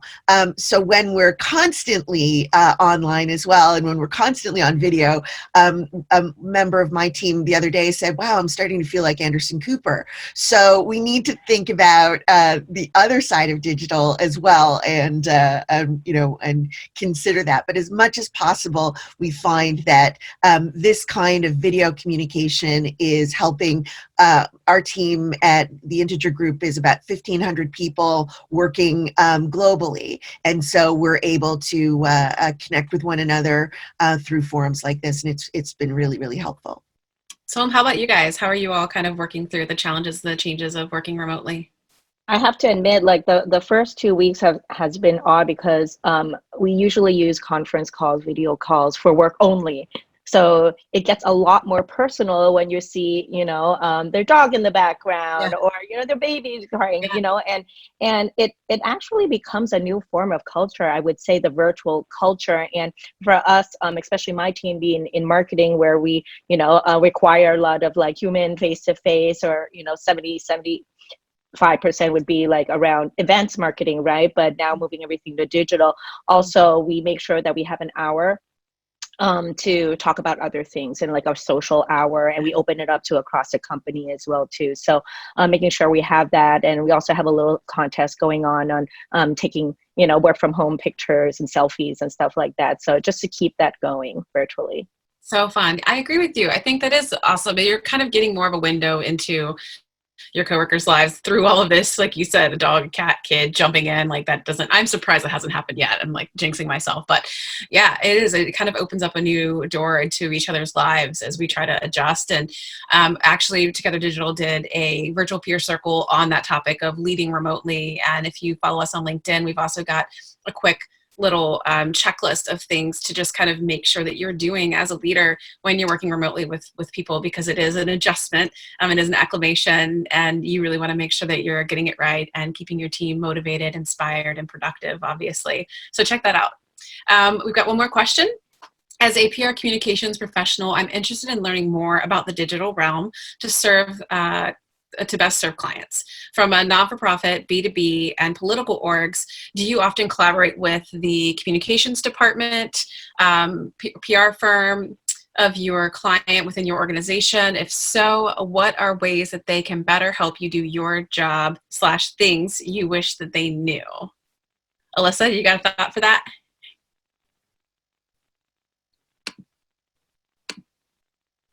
Hi, yeah. No, I think that one of the top tips for PR and communications professionals is to be ready. You know, like we often say that the brands that will succeed best, and that's whether they're not-for-profit or for-profit entities, need to be poised and ready for whatever the next challenge is. One of the things that I think is really extraordinary when we think about the COVID phenomenon and the way that it's changed culture was overnight. We seamlessly went from a primarily physical form of engagement to a primarily digital way of connecting with one another. And so I think that the PR and communications departments, they need to be ready with a plan for just about everything. Mm-hmm. And so crisis management kind of goes much beyond the problems that we can anticipate into how we will behave in times of uncertainty. And I think if they can just really think about uncertainty in a broader context, that is a key strategy. Yeah, that's great advice. Madison, do you have any thoughts to add? I think that at the end of the day, especially right now, again, what I said earlier was calm is so important. And I think that just as it's important to tell like a brand story, I think it's so important to tell the nonprofit story well. I think that we all might understand what a local nonprofit does. We understand what a local food bank does, but are we telling those stories effectively? Are we I think that like PR, and operations within a nonprofit all really need to sync up. And I think that's what a lot of nonprofits miss the mark on, right? So I think that, I don't know, I think that's, if someone's not doing it, you should champion it. And if you start working with a nonprofit client, you should champion it within your clients to get the right people to the table to tell those stories. That's great. We haven't had any additional questions. I don't know if any of you have any remaining thoughts to that question. We'll let somebody else answer, and then we'll see if we get another question in before we wwrap up. Yeah, I can add, just like from a lot of the work we've done, like an audience perspective, I think it's just about, keeping lines of communication open, making sure that you're aligning on the same goals from a digital perspective always really helps in the long run, and make sure that you're really getting that client or that nonprofit what it is that they really need. Okay, well, we don't have any more questions. Thank you all for hanging in there. This has definitely been a learning experience for all of us, but it's been great nonetheless. All of this has been recorded, so if you came in later, you missed the earlier half, don't worry. We'll be sharing this out. It's also been streaming live on Facebook as well, so we'll be sure to share that out with all of you who RSVP'd. Thank you for your patience. Again, we're gonna we'll just leave it open for the rest of the day. If any of you are interested in becoming members, check out our website, togetherinddigital.com. Visit the website, learn more about us, see some more of our events and what we have to offer.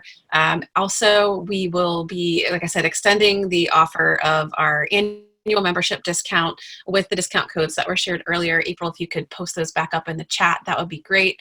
So if you visit the website, you sign up during our spring member drive, you'll save $50. If you use the coupon code 40OFF-TD, today, you will receive an extra $40 off of that annual membership. It'll go a long way in helping us create and share more of this amazing content, bring all of these amazing women together, hopefully in a much more streamlined and efficient manner, because we've learned a lot today. I've really enjoyed our time with you all. Am I forgetting anything? Elena, April, do you guys want to say anything before we sign off? I just want to thank everybody for being here. This is such an incredible time that we're living in, and we need each other now more than ever. And I'm just so grateful to have all of you in my universe personally. And I know we all feel the same way, and you can tell even through the screens. And I cannot wait to see you all more in Slack and on these virtual peer circles in our She Rocks. And thank you to the panelists. You guys have been absolutely incredible. You're so brilliant. So good at what you do. Keep doing it and keep us informed and keep sharing everything you're learning in the Slack channel with us, okay? Thank you, Integer. Thank you, April, for working behind the scenes. Thank you to everybody who's helping to kind of alert us on how things are moving in the background. Like I said, this was a wonderful learning experience, but like Elena said, it just feels like we pulled off an event. It's like you've got that connection, and that's what this group brings day in and day out and everything that we're doing. So we're really glad that you guys could be a part of it. Thank you so much for joining in. And hang in there, everyone. Soon. We're going to get through this. Yes. Good job. Good job.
our Design for Disruption panel. We have an amazing group of women that we've been talking to, that we had on tap to talk with at South by.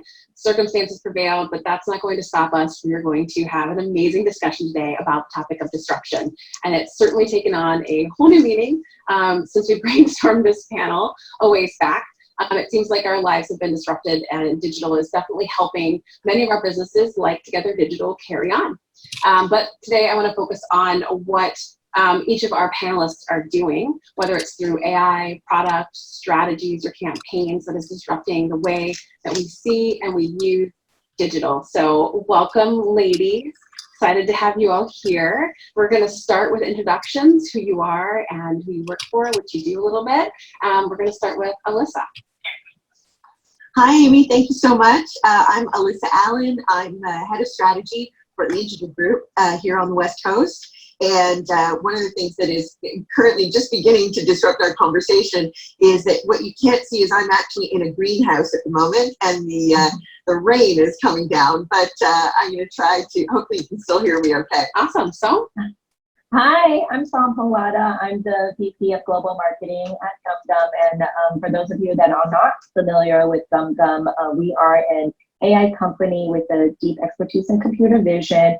For over 10 years now, we've been helping brands and marketers deliver highly contextual advertising campaigns and also gaining insights from them. And using the same technology, we've also been disrupting the sports and esports world, helping sports leagues and marketers find their media sponsorship valuation. And I'm based in LA. Awesome. Thanks, Lindsay. Hey there, I'm Lindsay Wade. I am a brand strategist at Heat New York, which is the full service advertising agency inside of Deloitte. And like I mentioned, I'm a brand strategist, so I work a bit on helping brands figure out their identity, helping them build campaigns, and most recently, I've been focused on doing some research on the value of diversity in advertising, which is what I'll talk a little bit about today. Awesome. And last but not least, Madison. Hi, I'm Madison McHale-Bush, and I'm the founder and CEO of Point. Point's an app that's like ClassPass for volunteering, which has made it really easy for people to do more good from an app. And on the back-end side, Point's more than just an app. We identified that 85% of all local nonprofits are led by women. So what we're trying to do is bring better technology tools to women who lead local communities, like a Salesforce meets Eventbrite. That's amazing. Again, thank you all so much for being here. Excited to dive into these questions. Once we're through the questions, we will have things opened up so that each of you can ask your questions as well. But our first question is, I would consider digital disruption or activism anything that changes, that challenges or changes the status quo. Within your respective fields, how have you each done that? So, Amy, I think for me, what's been extraordinary is to have been part of just the overall evolution of digital towards being something that was really considered to be almost an afterthought. Is this going to work? To it being such an integral part of our daily lives, and really with digital being part of what really empowers us as people. So I think that that's been really, really an important element of my work and something I'm really proud of. What we're seeing increasingly, you know, I always like to say the world is kind of divided into two different camps. There's Newtonian thinking, which is very linear and everything tends to be organized in that way.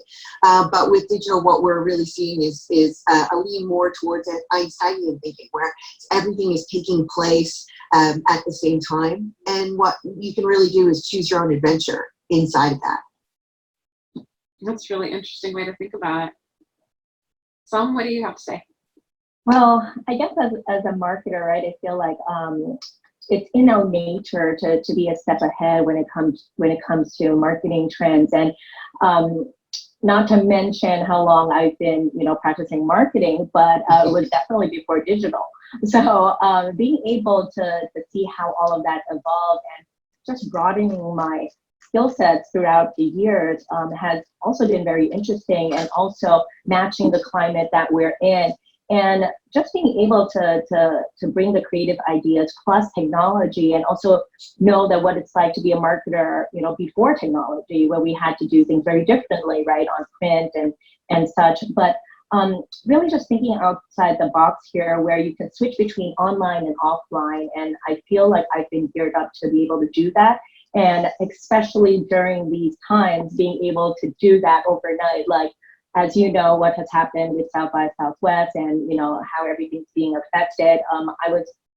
I had to put on that hat where, how do we go all digital? Because like my marketing strategy alone depends 70 to 80% on in-person, because we're relationship-based marketing. So how do we move that? And being able to be fearless and do that overnight was the challenge that all of us marketers really had to evolve and really step up. And that's kind of how my perspective is on this and how we can change the status quo.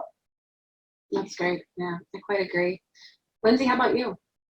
Yeah, I think from a very specific perspective on diversity, which is what I've been focused on in the past 2 years, we've seen, you know, an overall shift towards an expectation of people for both immediacy and authenticity from brands. And you know, we've seen a lot of major cultural shifts surrounding diversity and inclusion in the past couple of years. So people are expecting brands to react quickly online, to take a stand. And what we've been trying to do with our research is to give brands a way to do that in a very sincere fashion, because, you know, as people are expecting these brands to take a stand, they want to know that these brands really believe in what they're saying, and that they're not just you know, jumping on the bandwagon to make it seem like they're part of some greater cause. So, you know, with this research, it was a lot about breaking down not just the quantity of diversity in advertising and digital communications as we're exploring further, but also about the quality of it and making sure that quality is really up to par and making people feel like it's sincere. It makes a lot of sense. It's definitely a valuable asset and tool. Excited to hear more about that. We're going to let each of our panelists kind of talk more in depth about what she might be specifically working on. Some of them are kind of ongoing efforts, and some of them are highly specific projects. But yeah, so Madison, tell us a little bit about what you're working on. So it's interesting to talk about causes in a brand perspective. When we think about causes and the nonprofits who address them, nonprofits are really stuck in the digital stone age. I'm not talking about Save the Children. I'm not talking about Charity Water. I'm talking about local nonprofits that address local needs. And a lot of those times, any aspect of the digital space, nonprofits are lagging behind, whether that's specifically in product, which is, you know, that's where Point focuses. But marketing, we see bigger brands coming in and taking the voices for causes and nonprofits not having a say in those. We see nonprofits scrapping together products that doesn't really work for them. In our case, you know, nonprofits are pushing together Excel sheets and pen and paper to do something that a system should do, or they're paying, you know, $10,000 a year for a really expensive traditional system. So when it comes to digital disruption, really anything in the nonprofit space feels like disruption. And at Point, we like to tell ourselves and everyone who works with us that we're not a disruptor, we're a partner. So we kind of solve that anxiety about moving into the digital age and to get them on the new path of digital, which it doesn't feel new. It shouldn't feel new, but unfortunately, many times it is. So understandable. Yeah. That kind of, it reads interestingly because obviously like culture and society influences each of your respective positions differently, but within your focus, what ways do you see culture calling for digital to be more pervasive? So I think one of the things that's really essential to recognize right now, particularly as it relates to culture, digital, and activism, is that people are now more educated, more empowered than ever before. And they have the tools at their own disposition in order to be active themselves. So what are we seeing? We're really seeing the phenomenon where everyone is, in a way, a politician. We're all able to co-create and have an expectation of co-creating with brands at every interaction we have with them. We're all able to be politicians from the point of view that our opinions matter, as we've seen so recently with things like the Peloton commercial, you know, at Christmas, where our opinions and our voices are more immediate than ever before. And also too, I'd say that we're in a situation where everyone's a fixer. So because of the ability and the access that we have to digital tools, because of platforms like YouTube, like Instagram, like Facebook Live, all of our stories, things like that, we have the ability to self-diagnose our own challenges. And I don't mean in a medical way, but everything from learning how to deliver a podcast to learning how to, you know, make a different kind of, a healthier kind of dinner, or learning how to fix a car, learning how to travel, to, you know, learning that those elements of connectivity. We're so much more digitally enabled than ever before, and that really powers our ability to it powers our ability to be able to move the dialogue forward at a speed and a scale like never before. Yeah, it's really interesting. You make a really good point, and I like the analogy of, like, you know, the politician all of a sudden. But then I also feel like in the same turn, you're advocating for like collaborative activism, like looking at your audience, listening to your audience. They have all these digital channels in which they can share thoughts, views, opinions. Like if you want to engage in that conversation, you can, but you really need to be cautious and careful about making sure that those opinions, you know, obviously reflect back on your brand. So that's interesting insight. I've never really thought about it like that. Yeah, absolutely. I mean, you know, like we were all really familiar with the phenomenon of clicktivism, and clicktivism, it just really speaks to a fundamental human need to feel connected and to be part of something. But not every brand needs to propel a movement, and not every brand should be focused on empowering me because I might have already figured out how to empower myself. Exactly. And it may be upon, it's part of that ongoing dialogue between people and brands to understand those cadences of disruption and to understand how those new relationships fueled by digital can create new dialogue. Oh, that's great. Awesome. So for me, I'm gonna pick a personal example. I lived 2 blocks from Times Square for 7 years before I moved to sunny LA. So as a marketer, you know, walking through that, you know, marketing mecca, right? Billboards, like digital screens and gazillion people, and even the flagship stores as well too, you know, all the brand messaging and experiential marketing that you see, it's so overwhelming. But when you do stand and look around, half the people are looking on their screen, their phone, right? And to me as a marketer, we need to get people's attention, and we need to know where their attention is. So that's where digital really comes into mind, right? Where while we have to go digital, every single part of the marketing campaign needs to have a digital aspect of that for people to take action. And we just talked about clicks, right? And you know, in the social world as well too, like most of the time it's spent on the screen, and whether people, you know, clicking to buy or clicking to get more information. And for me, we need to be on those screens, and we need to be digital. Well, definitely. I think, and that feels like it's been the case for so long. So do you have any like thoughts or ideas about how, like, ways that, I think in particular with what you guys are doing in AI, like how do you begin to start to break through that clutter? Because if everyone is trying to be digital and people are on their phones, they almost become immune to those sorts of things. Are there any things that you would, or anybody else that has any thoughts, ideas, recommendations on how to be a little bit more disruptive in those platforms and spaces that we've been using for a while now that consumers have become almost immune to? Like, what are some ways that you guys have found helpful to break through? Yeah, I'll talk a little bit about us because we're all about visual and contextual, and really what the eyes are seeing on the phone, right? And I'm going to talk a lot about ads because we know how a lot of us feel about it, but not being able to interrupt the user experience is something that we care the most about, and brand safety, because a lot of brands don't want to be close to content that they don't want to be, a part of, or coming close to being relevant to that piece of content.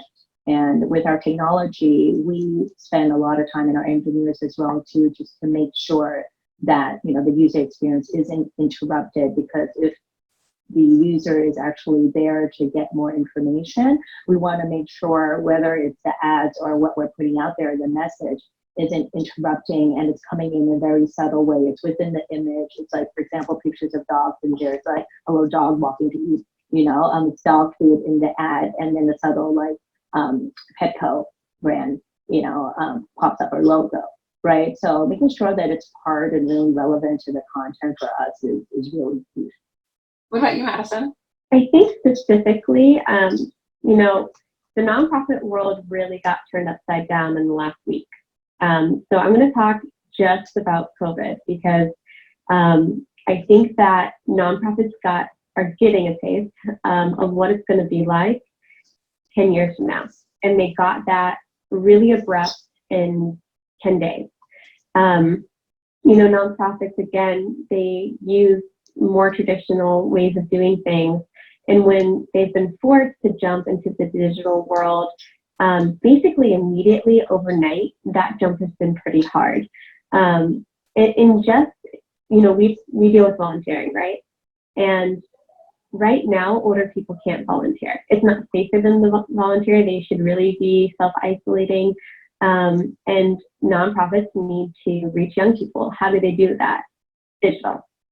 And we see nonprofits trying, basically throwing spaghetti against the wall, trying to either recruit people or, trying to manage people on the pen and paper method, or telling every young person, come to our non-mobile friendly website and sign up. So there are massive issues with jumping nonprofits 10 years into the future, where we believe everything in every sector will be digital. So I think that this will be a really eye-opening experience. It's a sobering experience for sure. But if you're watching this and you have some amazing skill set to offer your local nonprofits in digital, now's the time. Yeah, they right. need you.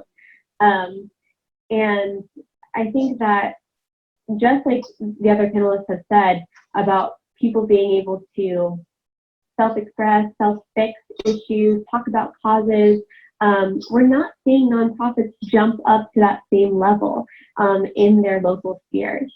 They're still going on the news, which is important, but what young person has cable at home? So, how do we get them to change that mindset? And for us, we're really focusing on that product perspective, but the last 10 days has been really crazy. Yes, absolutely. And I can only just imagine, like you said, for not-for-profits, like you're kind of in the dark ages of digital and all of a sudden being thrust into the 10 years in the future. That's a great analogy as well. That's exactly what it must feel like. So yeah, I love that idea. So to all of our Together Digital members, I mean, we see a lot of asks and gives happening on our Slack channel, our community online, where women who have small businesses are saying, I'm all of a sudden needing help. Like I have a doula side business, I have a chair carpeting, all these different interesting services that are normally required in person. That's like a little bit of their side hustle. They don't want to lose that. That's actually supplemental income to their lifestyles. And it's fallback because everybody's worried about their jobs. And so they want to find ways to make it more accessible virtually. And so I think that I agree with that call to action, Madison. Anybody that can offer out a little bit of their time or services to help our not-for-profits and small businesses find ways to become more digital when it's kind of all no-brainer stuff to us, it's all new to them. So for our last round of questioning, we're going to kind of go one by one with each of you individually. So you can shed a little bit more light on what you're doing. That way, if our viewers have any specific questions, they know who to direct them to. So we're going to start with you, Lindsay. Tell us a little bit about how your project is taking a new approach to diversity and inclusion. Sure. I definitely teased this a little bit earlier, but my agency, Heat, has always had a real interest in diversity and inclusion, making sure that that's represented well in advertising. So about 2 years ago, we were watching the news like everyone else, watching the industry, and noticed that diversity, and certainly had the research and the stats to back it up in business. Our own Deloitte has done a ton of research on the value of diversity in corporate teams. And then we see the value of it in, we know that how children see themselves in TV has lasting impacts on their self-esteem, but we weren't seeing that within advertising. So at the time, we wanted to make everyone in the industry feel better about including diversity in our advertising, and also find a way to make sure that we were measuring the quality of that. So that's where the Heat was born, and we did name it after ourselves. But it was essentially the scorecard that measures the quantity and quality of diversity in advertising. And that was developed with some help from Duke University and Austin, with a little bit of a background in anthropological classification of humans, to then go through and analyze the commercials of the 50 top media spenders in the country over the last few years to see what are they doing well, where do we still have problems, and is it really just a matter of quantity anymore? And the findings, to make it brief, were that quality is really what matters. It's not just about frame many people as possible. It was a lot more about making sure that we were finding three-dimensional representative people, and that we were creating these positive images of those people. And to give some top-line stats, because I did mention that earlier as well, we found that brands that scored really highly on the Heat test performed 69% better than those that scored low on the Heat test in terms of stock price over the course of 2 years on the stock price. So we also looked at customer perception. So we also found there that those top scoring brands scored 83% higher than the lowest brands when it came to customer preference and how they perceive those brands. So it really did make a difference. And based on that research, what we've started to do is think about how diversity and inclusion can be inherent to the creative process, which is something that I think a lot of us in the agency world are really, really curious about. Like, what are the steps that we need to take to make advertising just normal, or not, sorry, diversity in advertising really normal, high quality diversity. So it's been a lot of us as strategists taking on the role of really fighting for our customers, knowing who they are, changing up our creative briefs so that we're not just sharing percentages of people anymore, and we're really trying to represent them as whole humans, so that creative teams can then represent them that way in the actual content. So yeah, it's been a really busy 2 years full of that research, but we hope to start measuring different mediums, including more digital as well in the future. Alyssa, tell us your thoughts on consumers influencing conversation around activism for women. COVID notwithstanding, the one thing that's really true is that we're living increasingly in the age of anxiety.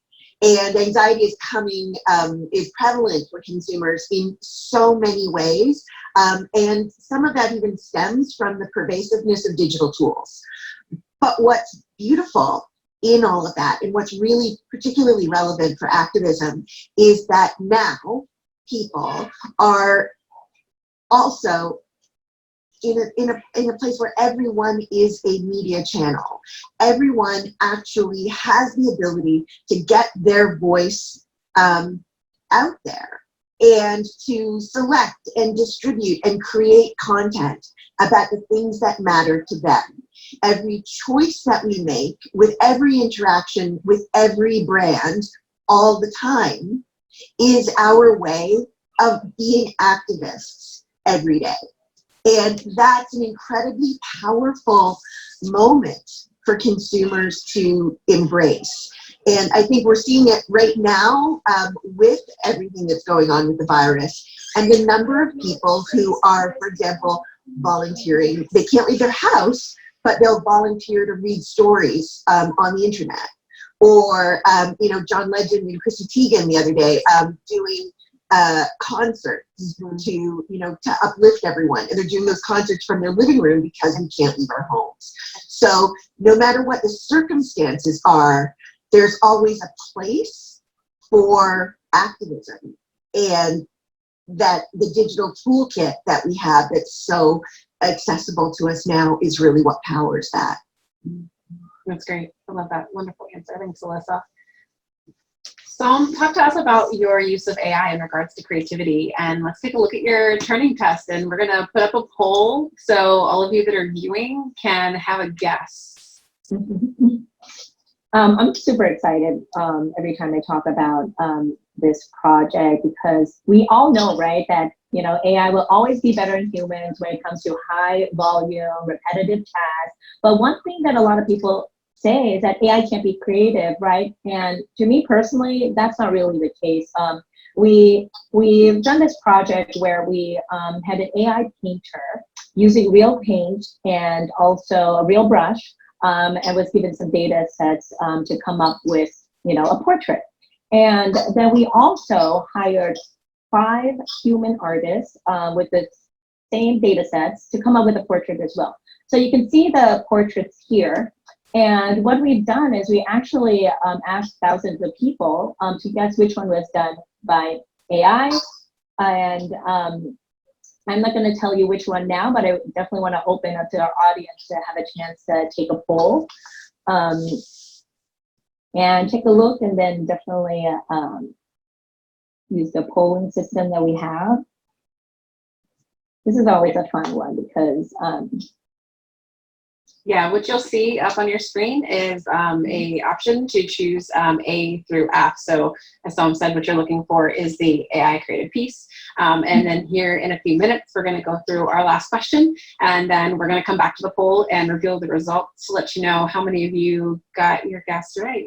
I think what the most interesting thing about today's conversation has been is that, each of you are working in different, the same general field of digital. Obviously, we know how broad that is, but in such different areas and focusing on such different things. And then nonetheless, there's so many themes and topics that you seem to share in common. So I think that that's really kind of cool. It goes back to your theory of that Einsteinian thinking of everything happening at once. It's happening everywhere. It's happening to us all. Disruption is here. It's here to stay. Really, this conversation, I hope today was able to help you kind of frame up and understand for you personally, or for your business, your company, how can you really start to embrace the disruption, maybe create some disruption and do some good.